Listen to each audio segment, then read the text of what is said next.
Before Joshua ever became a leader, he was a servant, a young man learning from one of the greatest men God had ever called.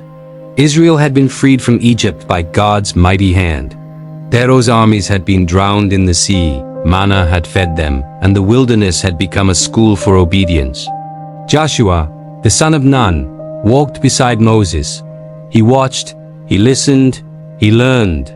He saw God's power at work and learned that victory comes not by sword alone, but by following the one who rules heaven and earth. When enemies rose against Israel, Joshua was not hidden away. Moses called him by name. "Joshua, lead the men into battle," Moses said, and Joshua obeyed. On the hill, Moses lifted the staff of God, and as long as his hands stayed raised, Israel prevailed. When his hands grew weary, Joshua and the people fought on. Learning that strength alone is not enough, God's presence makes victory certain. Time passed, and the Lord promised the land of Canaan to Israel. 12 men were sent to spy out the land. Joshua went with them, and they saw cities fortified, giants strong and tall, people many and powerful. 10 spies returned with fear, saying the task was impossible. But Joshua and Caleb stood firm. "The land is good," they said. "With the Lord with us, we shall conquer it." Yet the people listened to fear, not faith. Because of their unbelief, they were told they would wander the wilderness for 40 years, never entering the land they had dreamed of. One generation passed. Joshua remained steadfast, faithful, and patient, preparing for the day God would call him forward. When Moses' life came to an end, God's voice spoke to Joshua, "Moses, my servant, is dead. Now, therefore, arise. Go over this Jordan, you and all this people, to the land which I am giving to them." God promised that every place Joshua's foot would touch belonged to Israel. He would not fail, nor forsake him. God commanded, "Be strong and very courageous. Be careful to obey all the law my servant Moses commanded you. Do not turn from it to the right or to the left. Meditate on it day and night." Joshua listened. He rose early and prepared the people. The time had come to cross the Jordan River. The river was full, its waters rushing, and no bridge could carry them across. Yet the Lord gave clear instructions. The priests were to carry the Ark of the Covenant into the river first. As their feet touched the water, the impossible happened. The river stopped. The water stood in a heap far upstream, and the riverbed became dry. Israel crossed safely, walking on dry ground. When all had crossed, God commanded Joshua to set up 12 stones from the riverbed, one for each tribe, as a memorial of the Lord's mighty power. The people saw with their eyes the faithfulness of God, and Joshua's leadership began to rise. Respect replaced fear. Faith replaced uncertainty. Across the plain, Jericho stood, fortified and watchful. The land of promise was before them, but the first challenge awaited. And Joshua, ready and obedient, stood firm, waiting on the Lord for the next step. After Israel crossed the Jordan, Joshua turned his eyes toward Jericho, the first city standing between them and the promised land. Its walls were high, its gates closed, and its people watched with fear and suspicion. Joshua chose 2 men, skilled and courageous, to secretly go as spies into the city. Their mission, to learn the strength of Jericho and the hearts of its people. They slipped quietly under the cover of night, moving like shadows through the streets until they reached a house on the city wall. There lived a woman named Rahab, a Canaanite, yet her heart was different from the rest. When the king of Jericho heard that spies had entered the city, he sent soldiers to Rahab's house, demanding she hand them over. But Rahab acted wisely. She hid the men on her roof, under stalks of flax, and told the king's messengers she did not know where they had gone. Later, she spoke to the spies, revealing the truth of her faith. She had heard of all that God had done for Israel, how he parted the Red Sea, defeated Egypt, and led his people through the wilderness. She knew God was with them, that he was God in heaven above and on the earth below. Rahab made a request. "Please show kindness to me and my family, for I have shown kindness to you. Spare our lives when you take this land, and let us live safely." The spies agreed. They told her to tie a scarlet cord in her window, a sign of protection. As long as she and her family stayed inside her house, God would keep them safe. They warned her, she must not betray them, for her life and the lives of those with her depended on her obedience. With her faith and courage, Rahab acted. She hid the spies, and in return they promised her salvation. In her home, hope and protection intertwined. For she believed that the God of Israel was greater than the walls of Jericho, greater than the fear of kings, greater than the city itself. As dawn approached, the spies returned to Joshua. They spoke of the fear that had gripped Jericho, how the people trembled at the sight of Israel. And they spoke of Rahab, the woman of faith who had risked everything to protect God's servants. Joshua listened, and the plan for Jericho began to take shape. Israel had allies where they least expected them, and the power of God was already at work. The first steps toward conquering the promised land had been taken not with swords, but with courage, faith, and the guidance of the Lord. The city of Jericho watched, unaware that its walls would soon be shaken, that the God of Israel had already begun the work of deliverance. After the spies returned and reported, Joshua prepared the people of Israel to take their next step. The promised land was before them, but the Jordan River, swollen with the spring rains, barred the way. The river ran fast and deep, its waters threatening, yet Joshua trusted the Lord completely. He told the people, "Consecrate yourselves, for tomorrow the Lord will do amazing things among you." The people obeyed, cleansing themselves in preparation for the miracle God had promised. Early the next morning, Joshua rose and spoke to the leaders. "Choose 12 men, one from each tribe. Let them carry the Ark of the Covenant and go before the people." The Ark was the sign of God's presence, a reminder that the Lord went before Israel, leading, guiding, and protecting them. As the priests carrying the Ark stepped into the Jordan, the waters stopped flowing. They piled up far upstream, and the riverbed became dry. The people of Israel crossed safely, walking on dry ground, amazed at the power of their God. Joshua commanded that 12 stones be taken from the middle of the river and set up at their camp on the other side. "These stones will be a memorial for your children," he said, "so that when they ask one day, 'What do these stones mean?' you can tell them, 'The Lord stopped the waters of the Jordan before the Ark of the Covenant, and we crossed on dry ground.'" The people obeyed, setting up the memorial as a testimony of God's power and faithfulness. Their hearts were filled with hope and courage. They had seen the impossible happen. And Joshua himself stood before the people, strengthened by the Lord. "Be strong and courageous," he reminded them, echoing God's words, "for the Lord will give you this land." Across the river, the land of promise stretched out. Jericho and the cities beyond watched. The stage was set. The Lord's hand had carried Israel across the Jordan, and his plans were beginning to unfold. The first miracle in the promised land had been accomplished, a powerful reminder. God goes before his people, and victory belongs to those who trust in him. Across the Jordan, the Israelites gathered their courage. Before them stood Jericho, a city strong and fortified, its walls high and gates shut tight. The land of promise was theirs to inherit, but the first challenge was clear. Jericho had to fall. The Lord spoke to Joshua, giving him a plan unlike any battle Israel had ever fought. "See, I have delivered Jericho into your hands. March around the city once each day for 6 days. 7 priests shall carry trumpets of ram's horns before the ark. On the 7th day, march around the city 7 times, and at the sound of the trumpet, shout. Then the walls will fall, and the people shall go up, every man straight before him." Joshua obeyed exactly as God commanded. On the first day, Israel marched silently around the city. The priests carried the ark, the trumpets blew, and the people followed, quiet and steadfast. Nothing happened. Still, they trusted the Lord and obeyed. This continued for 6 days. Each day, they circled the city once, their faith growing stronger, their obedience deepening. They remembered the crossing of the Jordan, the stopping of the waters, the 12 stones that testified to God's power. The impossible had happened before. God could do it again. On the 7th day, Joshua rose early. The people prepared themselves for a longer march. This time they circled the city 7 times. The priests blew the trumpets, and on Joshua's command, the people shouted with a great shout. The walls of Jericho trembled, cracked and fell flat. Israel rushed forward, taking the city as God had promised. Every person, weapon and stronghold fell under the Lord's hand. But the Lord had commanded one act of mercy.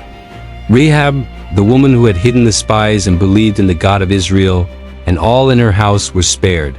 She had trusted, she had obeyed, and her faith saved her and her family.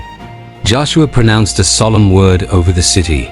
Everything that breathed was under God's judgment, a demonstration of his power and holiness. Jericho's fall became a sign, a testimony that God fights for his people when they obey him. The first city in the promised land had fallen, and Israel saw that the God of heaven was their shield, their sword, and their deliverer. Joshua's leadership was strengthened and the people's faith grew. Beyond Jericho, more land awaited, more cities to conquer. But today, the walls had fallen.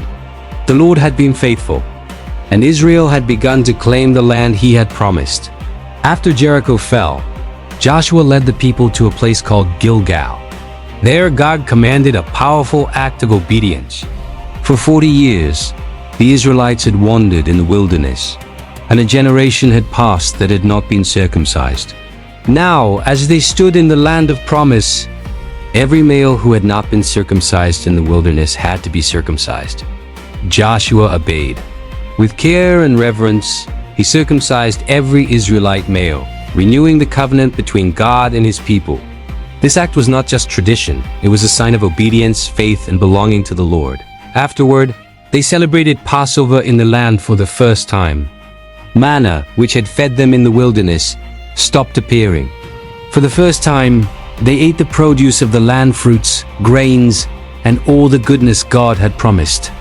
Their hearts were reminded that God was faithful, providing sustenance and leading them into a land flowing with abundance. One day, Joshua went out alone, and there he saw a man standing before him, sword in hand.